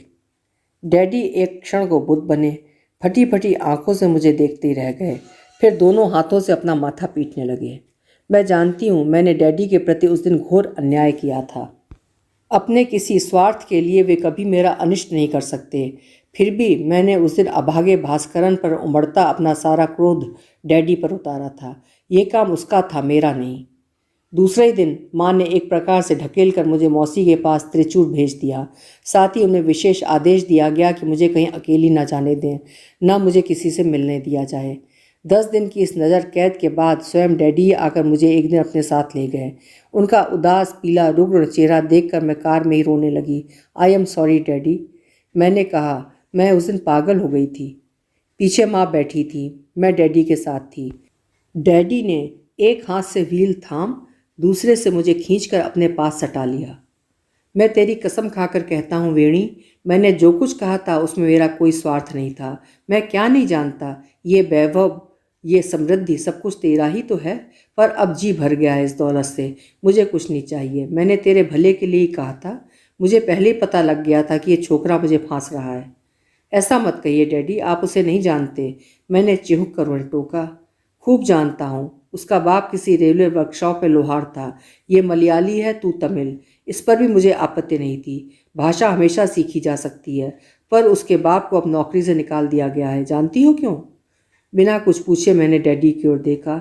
इसलिए कि उसको कोढ़ है, गलित कुष्ठ। नोड्यूल वाला होता तब भी कोई चिंता की बात नहीं थी। भयावह रूप से छुतही पॉजिटिव लेप्रेसी है उसे। अंग अंग से कोढ़ फूटने से ही पता लगा। तब तक वो सबसे अपना रोग छिपाता रहा। ऐसे कोढ़ी के बेटे को क्या मैं जानबूझकर तेरा हाथ थमा दूं? एक क्षण को मेरा सर्वांग सिहर उठा। तू तो जानती है रोग मात्र से मुझे कितना भय है। टाइफाइड के भय से जीवन भर मैंने उबला पानी पिया है, कभी बाहर की आइसक्रीम नहीं खाई, फलों को पोटाश के पानी से धोकर खाती रही। मद्रास की बस में कभी नहीं बैठी कि कोढ़ी भी उसमें बैठते होंगे। सुना है वहाँ कोढ़ी बहुत हैं और प्रायः ही बस में जाया करते हैं। रेजगारी को हमेशा डिटॉल से धोकर पर्स में डालती थी। तू हमेशा मेरी हंसी उड़ाया करती थी, याद है एक दिन क्या कहा था? हाँ मुझे याद था। मेरा सिर लज्जा से झुक गया। एक दिन पोस्ट ऑफिस से मिली रेजगारी पर्स से डिटॉल की शीशी निकाल कर धोने लगी तो मैंने झुंझला कर कहा था, तेरा विवाह होगा तो शायद अपने दूल्हे को भी पहले डिटॉल से नहलाएगी। मैं क्या जानती थी कि उसे एक दिन ऐसा ही दूल्हा मिलेगा। फिर वो कहने लगी, नहीं ऐसा कभी नहीं हो सकता। मैं बार बार यही मन में दोहरा रही थी। भास्करन का निष्पाप चेहरा मेरी आंखों में छा गया। उसने मुझसे कभी कुछ नहीं छिपाया, न अपने पिता की दरिद्रता, न अपना दौर्बल्य। कैसे कुसंगति में पड़कर वो एक बार 18 वर्ष की उम्र में ही वेश्यालय चला गया था। कैसे उसने एक बार चाचा की शराब चुरा कर पी थी। फिर इतनी बड़ी बात वो क्यों छिपा गया? नहीं, डैडी ये सब बनाकर कह रहे हैं। उन्हें मेरी दुर्बलता का पता है। सामान्य रोग से भी मुझे कितना भय है। इसी से कह रहे हैं कि मैं स्वयं उखड़ जाऊं। डैडी, मैंने दृढ़ स्वर में कहा, कोढ़ तो उसके पिता को है। यदि उसे भी होता तब भी मैं उसे नहीं छोड़ती। मैं विवाह उसी से करूंगी। किंतु किससे विवाह करती? मेरी चिट्ठियां भटकती ही रहीं। मेरा चेहरा पीला पड़ गया। भूख प्यास नींद सब चली गई। डैडी ठीक हो गए, लेकिन मैंने पलंग पकड़ लिया। दिन भर मुंह छिपाए अंधेरे कमरे में पड़ी रहती। माँ बहुत घबरा गई। बार बार पूछती, वेणी कैसा जी है? कुछ खट्टा खाने को तो जी नहीं कर रहा है? जी मितला रहा है वेणी, सच बताना वेणी, कुछ छिपा तो नहीं रही मुझसे? मुझे हंसी भी आती। जिस वीतरागी के और मेरे बीच किसी क्षीण चुंबन की भी स्मृति सेतने को नहीं थी, उसे लेकर छिपाने को था ही क्या? फिर एक दिन शायद डैडी भी मेरा सूखा चेहरा देखकर पिघल गए। बोले, चल, तुझे मेरा विश्वास नहीं है ना? कल तुझे उसके घर ले चलेंगे। तुझे तसल्ली तो हो जाएगी। और सब कुछ देख सुनकर भी अपना सर्वनाश करना चाहती है तो फिर मुझे कोई आपत्ति नहीं है। माँ और डैडी के साथ ही मैं दिन डूबे वहाँ पहुँची थी। उस सकरी गली में हमारी कार का जाना असंभव था। बाहरी कार रोक हम गली में गए। एक जीर्ण अधटूटे मकान की लाल खपरेल की छत पर फैली लौकी की बेल सूखकर भंगड़ हो गई थी। हमारी ठसकेदार गाड़ी को देखते ही तत्काल वहाँ भीड़ जुट गई। करुणाकरण का मकान ढूंढ रहे हैं आप? हाँ यही है। एक ऊंचे दांतों वाला मोटा काला आदमी लुंगी समेटता हमारे पास आकर खड़ा हो गया। मैं उसके दांत देखकर बेहद डर गई। लगता था होंठ फाड़ कर वरा दंत बाहर निकल आए हैं। जितने प्रश्न भी डैडी ने पूछे उसके दांत ही उसका उत्तर देते रहे। करुणाकरण का परिवार यहाँ नहीं रहता जी। यहाँ कोई किराएदार रहता है क्या? डैडी ने पूछा। अजी कौन किराएदार रहेगा यहाँ? कोढ़ हो गया था करुणाकरण को। ना जाने कब से छिपाता हम मोहल्ले वालों का सर्वनाश करता रहा। अजी साहब, हम बाल बच्चे वाले हैं। जब हाथ पैर झड़ गए और दुर्गंध आने लगी तो मैंने ही सबसे पहले कॉरपोरेशन को लिखा था। उसके दोनों दांत गर्व से और लंबे हो गए थे। बड़ी मुश्किल से भगाया हमने। पत्नी गुरुवायूर के मंदिर में बैठ गई, बेटा कहीं चला गया। बिना कुछ कहे हम तीनों कार में बैठ गए। मार्ग पर डैडी एक शब्द भी नहीं बोले, पर उनके पास में बैठी मैं जैसी उनकी फटकार के मौन चाबुकों को अपनी पीठ पर झेल रही थी। किराएदार भी जिसका मकान अब किराए पर नहीं लेना चाहते, उस कोढ़ी के बेटे से तू विवाह करेगी? बोल बोल, बोलती क्यों नहीं? पर मैंने फिर भी हार नहीं मानी। दूसरी बार माँ को लेकर गुरुवायूर के मंदिर में उसकी माँ को ढूंढने पहुंची। वहाँ पहुंचकर उन्हें ढूंढ भी निकाला, किंतु सिर मुंडाए हुए एक अंधेरे कमरे में बैठी हमारे प्रत्येक प्रश्न का उत्तर अपनी पोपली हंसी से ही देती रहीं। लोगों ने कहा कि इसने मौन व्रत लिया है, बोलेगी नहीं। हार कर मैं लौट आई। देखते ही देखते 2 वर्ष बीत गए। डैडी जैसे एकदम खोखले हो गए थे। न रेस कोर्स जाते न क्लब। एक दिन मैंने ही प्रसंग छेड़ा, डैडी मैंने तय कर लिया है, मैं बाहर जाऊंगी, वहीं पीएचडी करूंगी। डैडी जैसे उछल पड़े। उनकी बहुत दिनों से यही इच्छा थी कि मैं बाहर जाकर उसे भूल जाऊं, जिसे भारत में रहकर नहीं भूल पा रही थी। फिर जिस उत्साह से मेरे विदेश जाने की तैयारियां हुईं, वैसी शायद मेरे विवाह के लिए भी नहीं होती। वेणी, मैंने कहा, तुम तो सब कुछ चेष्टा करने पर ही देख सकती हो। क्या तुमने कभी ये देखने की चेष्टा की कि भास्करन कहाँ है? वर्षों पहले की एक और स्मृति मुझे कंपा गई, जब इस वेणी की इसी दिव्य शक्ति ने मुझे चेतावनी देकर मौत के झटके से बचा लिया था। साधु की मृत्यु से पूर्व दी गई उसकी ये चेतावनी ही उसकी दिव्य अभिज्ञता का मुझे प्रथम परिचय दे गई थी। उन दिनों आश्रम में एक रहस्यमय व्यक्ति का आगमन हुआ था। वो कहाँ से आया है, इसकी नाना चर्चाएं नित्य प्रति सुनने में आ रही थीं। कोई कहता वो जर्मन जासूस है, किसी का कहना था वो कोई प्रकांड पंडित है, आश्रम की प्रसिद्ध लाइब्रेरी के दुर्लभ ग्रंथों के पठन पाठन के लिए आया है। धीरे धीरे आश्रम में उस दीर्घदेही व्यक्ति को परिचित वीथिकाओं में देखने के हम अभ्यस्त हो गए। लगभग खलवाट मस्तक, बड़ी बड़ी तांत्रिक की सी लाल लाल आँखें, गहरा नारंगी रंग का लबादा, पैरों में खड़ाऊं जिनकी खटर खटर सुनकर दूर से देखने पर लगता कोई नारंगी ट्रैक्टर चला आ रहा है। उनके हाथों में हमेशा 3-4 मोटी मोटी पुस्तकें रहती, जिन्हें खोलकर वे किसी भी घने वृक्ष की छाया में बैठ जाते और घंटों पढ़ते रहते। उनके पूरे चेहरे पर उनकी नाक ही सबसे रहस्यमय अवयव थी। ऐसी मोटी और इतनी लंबी नाक मैंने कभी नहीं देखी। दोनों नथनों के गहवर से निकले सफ़ेद बालों के गुच्छे और वैसे ही केशगुच्छ कानों में से निकलकर देखने वालों को सहमा देते थे। मुझे पहले ही दिन उस व्यक्ति को देखकर डर लगा था। मेरी नानी कहा करती थी कि जिनके कानों के बालों के गुच्छे बाहर निकले हों, उसके पास किसी भी लड़की को एकांत में नहीं जाना चाहिए। किंतु एक दिन उस व्यक्ति की बातों के लच्छे में आकर मैं नानी की सीख भी भूल गई थी। यदि वेणी ने न बचाया होता तब। आज भी कांप उठती हूँ। वे प्रायः ही हमें कक्षा में जाती देख बड़े स्नेह से पुकारते, आओ आओ बेटियों, किस क्लास में पढ़ती हो, कहाँ घर है, अरे बाप रे बाप, इतनी दूर से आई हो। और फिर एक से एक अद्भुत चुटकुले कहानियाँ सुना वे हमें मोह लेते। How old are you sir, लड़के लड़कियाँ उन्हें छेड़ते। आई एम ओनली 14, वे गंभीर होकर कहते और सब ठठाकर हंसने लगते। इसके बाद उनका नाम ही पड़ गया था मास्टर 14। यदि उन दोनों के प्राक्तन छात्र छात्राएं मेरी इस कहानी को आज पढ़ेंगे तो उन्हें निश्चय ही उस रंगीन व्यक्तित्व का स्मरण हो आएगा, और मैं दावे के साथ कह सकती हूँ कि ऐसा रहस्यमय व्यक्तित्व उनमें से फिर किसी को कभी नहीं दिखा होगा। उनकी स्मरण शक्ति अद्भुत थी। कहीं से भी किसी पुस्तक का पृष्ठ एक बार उनके सामने खोलकर बंद कर दें, एक एक शब्द ज्यों का त्यों सेमीकोलन सहित दोहरा देंगे।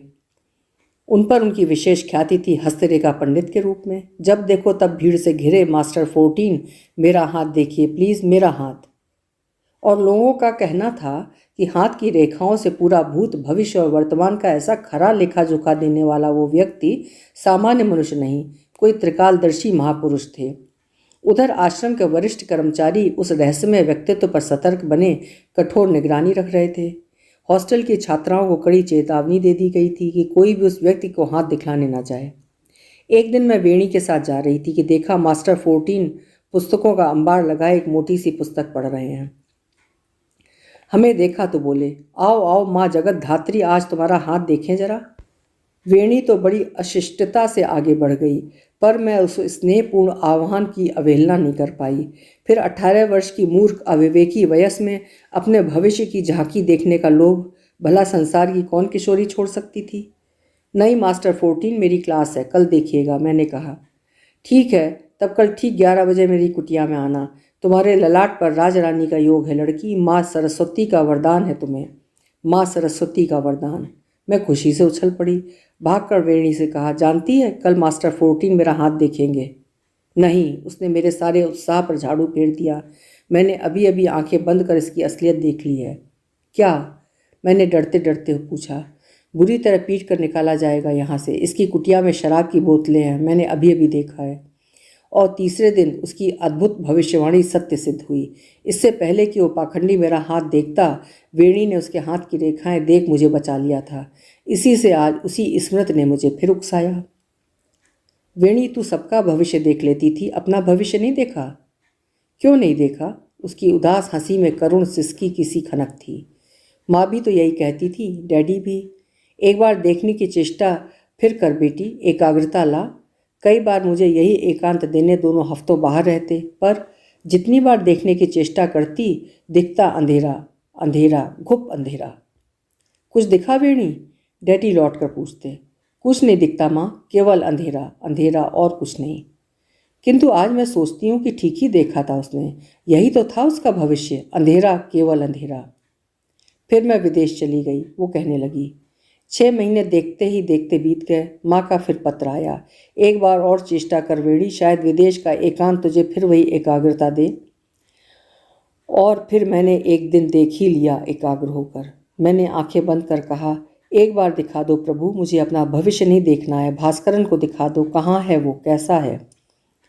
समुद्र की ऊंची उठती गरजती लहरें सहसा हम दोनों की साड़ियों को घुटनों तक भिगो गईं, जैसे मुझे चेतावनी दे रही थी, अब मत पूछ आगे क्या हुआ। फिर मैंने पूछा। मैंने कहा। वो कहने लगी, चारों ओर ऊंचे ऊंचे पहाड़ों से घिरी नीची घाटी में टीन के कई बैरक हैं। सामने है एक गिरजाघर। ऊंचे ऊंचे देवदार के पेड़ों से साए साए करती हवा चल रही है। ये तो अल्मोड़ा का कुष्ठाश्रम है। मेरे मुंह से स्वतः निकल गया और वेणी ने कठोर दृश्य से मुझे देखा, फिर नज़र फेर ली। मैंने देखा एक अंधेरी बैरक में भास्करन बैठा है। उसका स्वर अब धीमी फुसफुसाहट में खो गया। मैं थोड़ा आगे खिसकी। फुसफुसाहट स्वर हुई। पास ही उसकी वंशी पड़ी है, पर वो ना उसे उठा सकता है ना बजा सकता है। क्यों? कृष्णवेणी की आंखों से आंसू बहते जा रहे थे। उन्हें बिना पूछे वो फिर कहने लगी, क्योंकि उसके दोनों हाथों की उंगलियां झड़कर 2 अधूरी मुट्ठियां मात्र रह गई हैं। होंठवीन उसका वो चेहरा विभत्स बन गया है, जैसे कटहल का छिलका। नाक नहीं है, पलकहीन अंगारे सी 2 आँखें बस दब दब कर जल रही हैं पूरे चेहरे में। कैसे लिखूंगी माँ को ये सब? पर मैंने उसी क्षण अपना भविष्य निश्चित कर लिया था। क्या? मैंने पूछा तो मेरी सूखी जीभ तालू से सटी थी। इसी से शायद उस अस्पष्ट प्रश्न को उसने हवा में उड़ा दिया, जैसे सुना ही न हो। पहली बार अपनी इस दिव्य दृष्टि को लेकर माँ को ठगा। लिखा, मैंने देखा है माँ, मैं तेजी से कार चलाती जा रही हूँ। तुम्हारी दी वही पीली धर्म वरम साड़ी पहने हूँ जो तुमने इस बार पोंगल पर भेजी थी। तुम्हारा ही दिया माणिक पुखराज का कंगन मेरे हाथ में है। सहसा तीखी घाटी के तीखे मोड़ पर चकरा कर मेरी कार सरसराती नीचे चली जाती है, सैकड़ों मीटर की गहराई में। यही मेरा भविष्य है माँ। अचानक वो हंसती हुई उठी। बाप रे बाप, कितनी देर हो गई, भागूं। बेचारे भास्करन को ताले में बंद कर आई हूँ। जब से दोबारा मिला है ऐसी ही सावधानी बरतनी पड़ती है, कहीं फिर ना भाग जाए। अब की बार आई तो उसे साथ ही लाऊंगी। क्यों, क्या मिलना चाहोगी ना उससे? और इससे पहले कि मैं उसे रोकती, वो शुतुरमुर्ग की सी लंबी डगे भरती हुई तेजी से भाग गई। मैं भी भागी, किंतु जिस रेत में मेरे पैर धंसे जा रहे थे, उसी रेत में वो स्केट सी करती कैसे उस तेजी से भाग गई। पर कृष्णवेणी थी ना, उसकी तब भी हर बात अलौकिक होती थी, आज भी। दूसरे ही दिन मैं उसे ढूंढने निकल पड़ी थी। घंटा भर भटकने पर भी जब मुझे उसका घर नहीं मिला तो टैक्सी वाले ने तमिल में कुछ कहा और द्वार खोल दिया। मैं समझ गई कि वो कह रहा है, जब ना गृहस्वामी का नाम ठीक से जानती हैं और ना ही घर का नंबर, तो व्यर्थ भटकने से क्या लाभ, उतर जाइए। मैंने यही किया और पैदल घूम घूम कर मैंने उसे ढूंढ ही लिया। गृहस्वामी का नाम ठीक ही याद था मुझे, नटराजन, और दूसरे सफ़ेद पत्थर पर लिखा था गृह का नाम ईस्टलिन। इस परिचित नाम को कैसे भूल गई थी मैं? यही पुस्तक तो उसने मुझे मेरी 17वीं वर्षगांठ पर दी थी। मैं भीतर गई। स्वच्छ बगीचे में गुलाब झूम रहे थे। हरे कालीन से बिछे गुदगुदे लॉन से होकर द्वार पर पहुंची। घंटी बजाई। थोड़ी देर में द्वार खुला और ऊंचा जूड़ा बांधे एक काली लंबी आया ने बड़े सलीके से कुछ पूछा। मैंने कहा, मुझे कृष्णवेणी से मिलना है। उसने मेरी ओर देखा जैसे कुछ समझती ना हो। मिसेज नटराजन है क्या? उनसे मिलना है। वो भीतर गई। दक्षिण के अधिकांश मकानों की भांति इसमें भी द्वार पर खड़े अतिथि की दृष्टि गृह के अंतरतम कक्ष तक सरसराती चली जाती थी। गोल कमरे की कुर्सी में बैठी गृहस्वामिनी को मैंने देख लिया। आया ने उनसे कुछ कहा और फिर मेरे पास आकर नम्रता से बोली, वागो माँ, अर्थात भीतर आइए। आज पूरे 38 वर्ष बाद मैं एक बार फिर उसी गैलरी से होकर गुजर रही थी। कमरे की सज्जा देखकर वर्षों पूर्व कहे गए वेणी के शब्द याद आ गए। मेरे डैडी को एंटीक का शौक है। अधिकांश फर्नीचर हैदराबाद निजाम से खरीदा है। कहते हैं लुई 15 की ऐसी कुर्सियां किसी के पास हो ही नहीं सकती। चमकती कुर्सियां अब भी वैसी ही थीं। आज भी दीवारों पर रेब्रां, वॉन गॉग, पिकासो और सेजा के चित्र टंगे थे और बीच में लगा था रवि वर्मा द्वारा अंकित किसी रानी का चित्र। नीचे स्वयं उनके हस्ताक्षर थे। ये वही चित्र था जिसे खरीदने के लिए सालार जंग संग्रहालय ने उसके डैडी को हजारों का प्रलोभन दिया था। मैं खड़ी ये सब सोच रही थी कि सहसा कुर्सी पर बैठी वेणी की माँ का प्रश्न मुझे चौंका गया। कौन हो तुम? मैं घबरा गई। क्या तब उन्होंने मुझे नहीं पहचाना? पहचानती भी तो कैसे? एक तो था समय का ऐसा दीर्घ व्यवधान, उस पर 2 ही दिन तो उन्होंने मुझे देखा था। कैसे कहूँ कि 38 वर्ष पूर्व एक बार आपके यहाँ रुकी थी। मैं कृष्णवेणी से मिलने आई हूँ। कल बीच पर वो मुझे मिली थी। मैंने कहा, जरा जोर से बोलो, मैं कुछ ऊंचा सुनती हूँ, उन्होंने कहा और अपने कान पर हाथ धर मेरी ओर झुक गईं। मैं कृष्णवेणी की सहपाठिनी थी, मिलने आई हूँ, मैंने जोर से कहा। ओह, सो नाइस ऑफ यू, बहुत अच्छा किया। उन्होंने हंसकर मेरा हाथ टटोलकर थाम लिया। तब क्या वे दृष्टि भी खो चुकी थी? दोनों आंखों में कैटरेक्ट हो गया है, कुछ भी नहीं दिखता, बस एक धुंधली छाया भर देख पा रही हूँ। एक बार सन 41 में यहाँ आई थी और 2 दिन रही थी। आपने मुझे अपने हाथ की चिकन खिलाई थी, मैंने बड़े उत्साह से कहा। ओह, मैंने क्या उसकी एकाध सहपाठिनी को चिकन बनाकर खिलाई थी? सैकड़ों सैकड़ों बार। पर तुमने बहुत अच्छा किया जो इतनी दूर मिलने आई। कौन आता है अब? क्या लोगी, चाय या कॉफ़ी? कणम्मा, कणम्मा, उन्होंने नौकरानी को पुकारा। वे अधीर हो उठी। जल्दी कॉफ़ी बना ला। फिर वे मेरी ओर मुड़ी। तो तुम सन 41 में यहाँ आई थी? पर इस घर को मैंने उसी यत्न से सहेज कर रखा है। आओ दिखाऊं तुम्हें। और वे उठ गईं। लाचार हो गई हूँ, ना आंखें रह गई हैं ना कान। कई बार भाई आकर कह गए हैं, चलो हमारे साथ, यहाँ अकेली क्या कर रही हो? पर कैसे छोड़ूं, आंखें नहीं हैं। तब भी एक एक दीवार का पलस्तर सूंघकर पहचान लेती हूँ कि किसका कमरा है। सचमुच ही वे बिना सहारे के सहजता से सीढ़ियाँ चढ़ती मुझे ऐसे साथ लिए जा रही थी जैसे वे देख रही हैं और मैं अंधी हूँ। यह है हमारा बेडरूम। तब भी यही रहा होगा जब तुम यहाँ आई थी। सन 35 से हमारा यही बेडरूम है। खट से उन्होंने बत्ती ऐसे जला दी जैसे स्विच देख रही हूँ। न टटोला न भूल की। बत्ती जलते ही मैं सहम कर पीछे हट गई। शायद हल्की सी चीख मेरे मुंह से निकल गई थी। विक्टोरियन युग्म पलंग के पार्श्व में एक ऊंचा घोड़ा अपने कर्णचुंबी जबड़े खोले मेरी ओर देख रहा था। ओह, डर गई क्या? वेणी की माँ जोर से हंसी। ये तो ब्लैक प्रिंस है, वेणी के डैडी का प्रिय घोड़ा। इसने हमें बहुत बार जिताया है। Darling, darling Prince. वे उसकी पीठ थपथपाने लगीं। मेरा कलेजा देर तक धड़कता रहा। बड़ी देर बाद मैंने देखा कि मेरे चेहरे पर निबद्ध उस घोड़े की स्थिर दृष्टि कांच की थी। उन्हें ये बहुत प्यारा था, वे बोली। इसी से मैंने स्टफ़ कराकर उनके बेडरूम में रखवा दिया है। I had to spend a fortune. इसे स्टफ़ कराने के लिए मैंने मायासोर से कारीगर बुलवाए थे। मैंने देखा करीने से लगे 2 बिस्तरों पर कहीं भी लापरवाही की एक शिकन नहीं थी।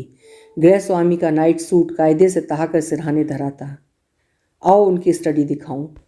मैं कांप रही थी कि कहीं स्टडी में दूसरा घोड़ा ना हिने ना उठे।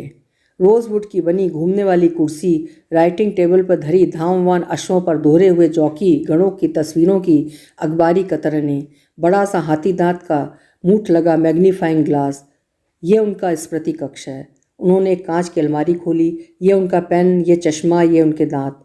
एक कांच के गिलास में दवा में डूबे डेंचर को उन्होंने मेरी ओर बढ़ाया। बेचारी देख नहीं पा रही थीं। इसी से यदि मैं समय पर पीछे ना हट गई होती तो उनके पति के डेंचर लिए वो गिलास मेरे होठों से लग जाता। हे भगवान, मैंने सोचा, दांत तो दिखा चुकी, अब क्या पति की सुरक्षित आंत, फेफड़े और गुर्दे भी दिखाएंगी ये सनकी महिला? कहाँ फंस गई थी मैं? काश वेणी आ जाती। आओ तो मैं वेणी का कमरा दिखाऊं। उन्होंने कहा तो मेरी जान में जान आई। यही कमरा था जहां हम दोनों उस बार सोए थे। मैंने कहा, क्या कह रही हो? जरा जोर से बोलो, मैं कुछ ऊंचा सुनती हूँ। उन्होंने कहा, पर मैं उस क्षण चीख कर कुछ कहने के मूड में नहीं थी। अतीत की स्मृतियों ने वर्षों पूर्व पिछड़े यौवन की जंग लगी बंद कुंडी झंझना कर खोल दी थी। खिड़की से आती प्रिमरोज की मंद मदिर सुगंध की लोबानी महमे महकती सुवास, जिसका प्रथम आवास पाकर मैंने उससे पूछा था, अद्भुत सुगंध है ये वेणी, जैसे हमारे यहाँ के मज़ारों से आती है। आसपास कोई मज़ार है क्या? प्रिमरोज की बेल है इडियट, उसने कहा था। आज वही सुगंध किस सहज सुगमता से अतीत का रुद्र कक्ष खोल गई थी। रविंद्रनाथ कैसी अद्भुत जीती जागती पंक्तियां लिख गए हैं। फूलेर गंध बंधुर मत, गला जड़ाए आछे। अर्थात फूल की सुगंध सचमुच बिछड़े मित्र की भांति मेरे गले से लगकर खड़ी हो गई थी। फूल की सुगंध सचमुच बिछड़े मित्र की भांति मेरे गले से लगकर खड़ी हो गई थी। वे दिन जब हमारी दुनिया केवल साड़ियों तक ही सीमित थी, आनंद केवल अपरिसीम आनंद का ही साम्राज्य, चिंता, विषाद, नैराश्य किसी से भी अब तक हमारा मुंहफट यौवन नहीं टकराया था। सहसा मेरी दृष्टि उसके सिरहाने धरी पीली साड़ी पर पड़ी। यही साड़ी पहनकर तो कल आई थी, पर आखिर कर क्या रही है अब तक? गई कहाँ? वेड़ी क्या कहीं गई है? मैंने पूछा। ओ, ये साड़ी, यही तो मैंने उसे उस वर्ष पोंगल पर भेजी थी। बेहद पसंद आई थी उसे। इसी से मैं ड्राई क्लीन कर हमेशा रखती हूँ, न जाने कब पहनना चाहे। स्पष्ट था कि उन्होंने मेरा प्रश्न ठीक से सुना नहीं था, पर इसका मतलब है कि वो यहीं रहती है, माँ के पास। आओ कर्णम्मा, शायद कॉफ़ी ले आई है। चांदी की ट्रे में धरे पॉट की गंगा जमुना नक्काशी देख ही रही थी कि बाईं दीवार पर लगे उस ऐतिहासिक चित्र पर मेरी नज़र पड़ी। भास्करन का वो अद्भुत चित्र, जिसमें आज वेणी सर्वथा नवीन भंगिमा में मुस्कुराती नजर आ रही थी। सब चले गए, एक मैं ही रह गई। उसकी माँ प्याले में चम्मच चलाती हुई कहती जा रही थी, अब उससे कहती हूँ मुझे भी उठा ले। कृष्णवेणी तो है आपके पास, आप चली गई तो फिर वो अकेली कैसे रह पाएगी? मैंने कहा। क्या पूछ रही हो? उसका जन्म 15 सितंबर था, उसका जन्मदिन। उन्होंने फिर मेरा प्रश्न नहीं सुना और उनकी क्षीण श्रवण शक्ति ने मेरी उस दलील को भी हवा में उड़ा दिया। अचानक द्वार पर खटका हुआ और चौंक कर मुड़ी। आ गई थी शायद। So you have a visitor? एक आकर्षक सौम्य प्रौढ़ व्यक्ति अंतरंग आत्मीयता से आकर हम दोनों के बीच धरी कुर्सी पर बैठ गए। निकट आने पर मैंने देखा, वो सतर पुष्ट देह प्रौढ़ नहीं, किसी वृद्ध की यत्न से सुरक्षित ऐसी देह थी जिसने कम से कम जीवन के 70 वर्ष तो देख ही लिए होंगे। त्रुटिहीन सज्जा, घुंघराले रेशमी पॉलिश केश, मुंह में सिगार और विनम्र हंसी। वेणी के चेहरे का अद्भुत साम्य देख मैं दंग रह गई। एकदम वैसी ही बड़ी बड़ी आंखें, वैसी ही तीखी नाक और दम दम दमकता वैसा ही बुद्धि दीप्त प्रशस्त ललाट। वेणी की सहपाठिनी आई है, वेणी की माँ ने कहा। सो नाइस ऑफ यू, मैं उसका बड़ा मामा हूँ। बहुत अच्छा किया तुमने, मेरी बहन बहुत खुश हुई होगी। इसके पहले मैं अपना मूर्ख प्रश्न पूछती कि वेणी क्या कहीं गई है, उन्होंने स्वयं ही एक लंबी सांस लेकर कहा, सो सैड, एकदम ही ऐसे हमें छोड़कर चली गई। समझ में नहीं आता ऐसा कैसे कर सकी, क्योंकि it is a very difficult for a good driver. कैसे जानबूझकर उस तीखी घाटी में कार को कुदा गई लड़की। It needed guts, sure it did. आत्महत्या की थी, इसमें तो कोई शक था ही नहीं। पर क्यों? मैं ही गया था, उसके डैडी की ऐसी हालत नहीं थी कि वे जाते। कहीं कोई मोड़ नहीं, एकदम जन शून्य सड़क। कहते हैं कि वहाँ अनाड़ी चालक कार चलाना सीखने जाते हैं। मेरे पहुंचने पर उसकी मृतदेह सुरक्षित रखी थी। मेरे ही घर में उसका जन्म हुआ था। दक्षिण में लड़कियां माँ के ही पास डिलीवरी के लिए हमेशा जाती हैं। जन्मी तो मैंने ही उसे पहली बार गोद में लिया था और मैंने ही क्रेमेटोरियम में उसे अंतिम बार सुलाया। मुट्ठी भर राख उसकी, वो साड़ी और अंगूठी के छल्ले सा बन गया उसका कंकड़ लेकर लौटा। ओह, कैसा दुर्दिन था वो जब मैं इस घर में पहुंचा। कैसे दूंगा ये सब लक्ष्मी को? मैं सोच रहा था वो पागल हो जाएगी। नटराजन संयमी गंभीर प्रकृति का था, वो चुपचाप सह लेगा, पर लक्ष्मी पर हुआ उल्टा। नटराजन को 3-3 आदमी भी नहीं संभाल पा रहे थे। कभी लड़कियों की तरह सुबकता, कभी वेणी वेणी कह साड़ी छाती में चिपटा कर चीखता, कभी दीवार से सिर पटकता, और अंत में डॉक्टर को बुलाकर गहरे ट्रैंकुलाइजर्स देकर उसे सुलाना पड़ा था। किंतु लक्ष्मी जैसे बुद्ध बन गई थी। गहरे धक्के ने उसे पत्थर बना दिया था। ना एक शब्द कहा, ना रोई, ना मेरी ओर देखा। एक क्षण को विचलित अवश्य हुई थी जब वो मुड़ा कंगन उसने देखा। शायद समझ गई थी कि जब कंगन की ये दशा हो गई तो पहनने वाली के हाथ की क्या दशा हुई होगी। बिना मेरी ओर देखे अविचलित गांभीर्य में इसने पूछा था, क्या उसके चेहरे पर चोट थी? पुत्री के जिस चेहरे पर इसे सदा उतना गर्व था, उसके विकृत होने की आशंका ही इससे शायद अनजाने में प्रश्न पूछवा गई थी। नहीं, एक खरोच भी नहीं लगी थी, जैसे बड़ी शांति से सो रही है। मैंने झूठ नहीं कहा था। ऐसी भीषण दुर्घटना के बाद भी उसके चेहरे पर अद्भुत शांति थी। मृत्यु हुई थी किडनी फ्रैक्चर से। बेचारी वेणी के मामा क्या जानते थे कि मेरा सर्वांग थरथरा रहा है। कोई भी व्यक्ति यदि उस क्षण फिर द्वार पर आकर खड़ा हो जाता तो मैं निश्चय ही उसी क्षण मूर्छित होकर गिर पड़ती। मैं उनसे कैसे कह सकती थी कि जिस तुड़े मुड़े कंगन को वे साथ लाए थे और जो पीली साड़ी के साथ अब शायद उसके सिरहाने रखा गया है, उसे मैं एक दिन पहले पहनने वाली के हाथ में ऐसा देख कर आई हूँ जैसे अभी अभी नया लेकर पहना हो। मैं चलूँ, बड़ी देर हो गई है। मैंने कांपते कंठ को यथासाध्य संयत करने की चेष्टा की। कैसे जाओगी? यहाँ सहज में टैक्सी नहीं मिलती और तुम्हें टी नगर जाना है, बहुत दूर। चलो, मैं छोड़ दूँ। लक्ष्मी, ये जा रही हैं, उन्होंने बहन के कान के पास मुँह ले जाकर कहा। माधव से कह दो एक मन चना लेकर रख दे। स्टेबल के 7 घोड़े कल से भूखे हैं। उनकी दृष्टिहीन आंखें भाई की ओर उठीं तो मेरे गले में जैसे कुछ अटक गया। उजड़े अश्वहीन अस्तबल को मैं वहीं से देख पा रही थी। चलो, ये बेचारी बीच बीच में ऐसे ही बहक जाती हैं। मैं उनके साथ चुपचाप बाहर निकल आई और कार में बैठ गई। उन्होंने कार स्टार्ट की और कहने लगे, वेणी की मौत ने एक ही को नहीं मारा, एक साथ इन तीनों को मार दिया। उसके डैडी को मारा 1 महीने के बाद और माँ को तो हर पल मार रही है। इस बेचारी की मौत तीनों में सबसे भयानक मौत रही। ना आंखों में दृष्टि, ना कानों में सुनने की शक्ति। इतना बड़ा मकान और उस पर हर क्षण स्मृतियाँ उसका गला घोटती हैं। कितनी बार कहा चलो मेरे साथ, पर नहीं मानती। नटराजन लाखों की संपत्ति छोड़ गया है, पर क्या करेगी अब उस संपत्ति का? कभी ठीक रहती है, कभी ऐसे ही बहक जाती है। तुम्हें पूरा घर दिखाने ले गई थी? जी हाँ, मैंने दबी आवाज़ में कहा। मैं जानता था जो भी आता है उसे पूरा घर दिखाती है। घोड़ा स्टफ करके बेडरूम में रख छोड़ा है। एक नौकर नित्य उसे दाना पानी देता है, नहलाता है, ब्रश करता है। स्टेबल कब का उजड़ गया है, पर खुद जाकर अदृश्य घोड़ों को दाना दिलवाती है। हरामखोर नौकरों की चांदी है। करे भी क्या? बाल्टी में हाथ डालकर देखती है कि दाने से भरी है या नहीं। चना छोटे दाने का तो नहीं है। नौकर पीठ पीछे हंसते हैं और दाना बाजार में बेच अपना घर बढ़ते हैं। जब कभी ऐसी सनक चढ़ती है तो 3-3 जनों का ब्रेकफास्ट लगवाती है। सहला कर देखती है कि तीनों अंडे उबाले गए हैं या नहीं। फिर उन्हें मेज़ पर आने के लिए देर तक पुकारती रहती है, जो अब कभी नहीं आएंगे। इसी पल अनजाने में रोकने पर भी निकल गई मेरी सिसकी शायद उन्होंने सुन ली। I am sorry. उन्होंने मेरा कंधा थपथपाया। तुम्हें यह सब बड़ा अजीब लग रहा होगा। मैं उनसे कैसे कहती कि मुझे अजीब नहीं लग रहा है, बिल्कुल नहीं। और मेरी वो सिसकी केवल वेणी की माँ के लिए नहीं थी, स्वयं अपनी माँ के लिए भी थी। वो भी इसी मौत से हर पल दग्ध होती जा रही हैं। ऐसा ही बड़ा भाएं भाएं करता विराट मकान और ऐसी यमदूत सी स्मृतियाँ। अभी बड़ी बहन की चिट्ठी आई थी। माँ को देखकर आई हूँ, मुँह का स्वाद कड़वा हो गया। उतने बड़े मकान में अकेली हैं। छत के अबरकी पत्थर पर लेटी तो तेरी बेहद याद आई।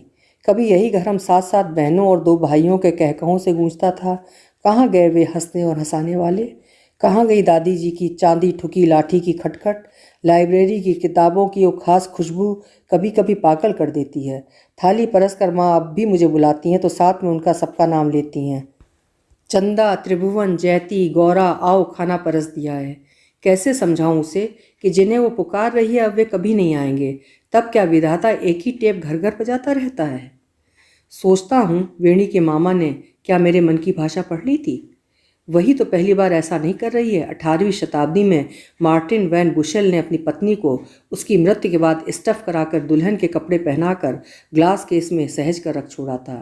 कोई भी अतिथि आता वो उसे उसकी निष्प्राण सुरक्षित देह का परिचय कराता, माई डियर डिपार्टेड। और इसी युग में अर्जेंटीना के प्रेसिडेंट पेरो ने अपनी पत्नी ईवा की मृतदेह ज्यों की त्यों प्रिजर्व करा ली थी और नित्य डिनर टेबल पर उसे अपने पार्श्व में बिठाता था। अच्छा ही हुआ, मैं उसकी राखी ला पाया, मृतदेह नहीं तो शायद मेरी ये सनकी बहन भी यही करती। मेरा घर आ गया था। मैंने उन्हें धन्यवाद देकर विदा ली तो उन्होंने हंसकर मुझे अपना कार्ड थमाया। जब कभी मद्रास आओ अवश्य मिलना। You are most welcome. हमारी वेणी की मित्र अब हमारे लिए वेणी सी ही प्रिय है। आज पूरे 15 दिन हो गए हैं। जब कभी बाहर जाती हूँ सशंकित दृष्टि से इधर उधर देखती हूँ। पता नहीं फिर कब उससे टकरा जाऊँ। ये कैसा अन्याय है विधाता का कि परलोक के यात्री मुझसे ही मिलने क्यों आते हैं। न जाने कब वो फिर आ जाए, उस मंदिर में या उस एकांत समुद्र तट पर। और फिर एक भयावह संभावना मुझे बार बार सिहरा जाती है। इस बार वो अकेली नहीं होगी। उसने जाते जाते कहा था अगली बार भास्करन को लेकर आऊँगी। क्यों मिलना चाहेगी ना उससे? उस दुष्टतापूर्ण चितवन में एक दुर्धर्ष चुनौती थी। पलकहीन आंखें, नासिका विहीन विभत्स चेहरा। ओफ! मैं काँप कर उसी का प्रश्न आज अपने सहमे डरे चित्त से पूछती हूँ, क्या मिलना चाहूँगी उससे? अभी आप सुन रहे थे शिवानी जी की लिखी हुई लंबी कहानी कृष्णवेणी। पारलौकिक घटनाओं पर आधारित उनकी ये कहानी बेहद रोचक थी। आशा है आपको भी पसंद आई होगी। आपके कमेंट्स की प्रतीक्षा करूंगी। अगर आपको कहानी पसंद आई है तो प्लीज़ लाइक, शेयर और सब्सक्राइब ज़रूर करें। आपका समय शुभ हो। धन्यवाद।